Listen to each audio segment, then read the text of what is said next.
આપણે પરિપૂર્ણ સદગુરુની જરૂર છે।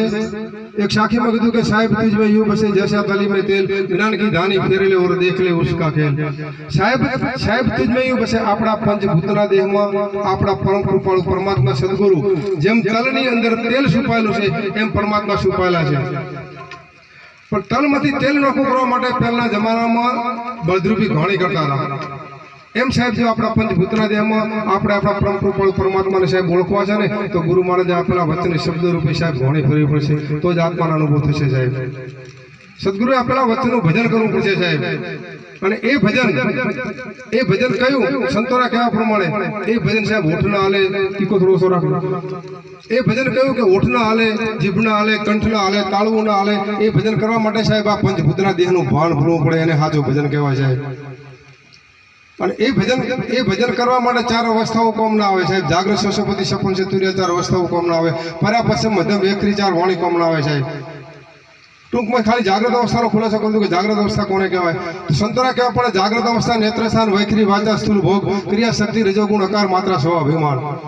जागृत अवस्था कोने कहवाय आपणे आ बधी अत्यारे जागृत अवस्था छे जागीए ने होई जईए त्यां सुधीना समयने संतोए जागृत अवस्था बतावी छे। પછી શશપતિ સપન ચતુર્ય अलग ત્રણ અવસ્થાઓ છે। જાગૃત અવસ્થા નેત્રસ્થાન नेत्र એટલે આંખ થાય। આ જાગૃત અવસ્થાનું સ્થાન છે આપણી આંખમાં।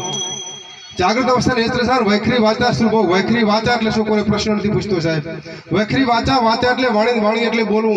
આપણા દેહની ચાર વાણી છે પર્યા પશ્ચિમ મધ્યમ ને વેખરી। વેખરી વાચા છે ને એ બધા કે વેખરી જાય એ વેખરી જાય નહીં। વેખરી વાચા વાચા એટલે વાણી વાણી એટલે બોલવું। વેખરી વાચા આ જાગૃત અवस्थામાં આપણે 8 જગ્યાએથી બોલો છો સંતો એને વેખરી વાચા કીધી છે સાહેબ। जागृत अवस्था नेत्रस्थान वैखरी वाचा स्थूल भोग क्रिया शक्ति रजोगुण अकार मात्रा स्व अभिमान। હવે ભજન કરવા સાચું ભજન કરવું પડે આપણે સુરતાથી સ્મરણ કરવું પડે એ સાચું ભજન છે। હવે સુરતા કોને કહેવાય?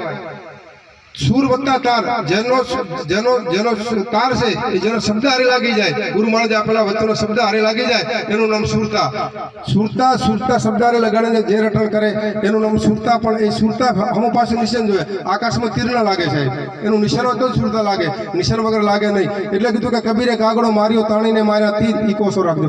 કબીરે કાગડો માર્યો તાણીને માર્યા તીર પહેલા પાડે એના પાંખડા પછી વિંધે શરીર। કબીર સાહેબે કાગડો માર્યો તો અંદર બેઠેલા કાળરૂપી કાગડાને। કબીરે કાગડો मार्यो ताणीने मार्या तीर मार्या था सदगुरु आपला वचन शब्द रूपी तीर मार्या था। कबीरे कागड़ो मार्यो ताणीने मार्या तीर पहला पाड़ेना पाकड़ा पछी विंधे शरीर। कबीर साहेब थी पण अचानक एकदम कागड़ो काळरूपी कागड़ो नतो मर्यो એટલે કીધું કે પહેલા પાડેના પાકડા धीरे धीरे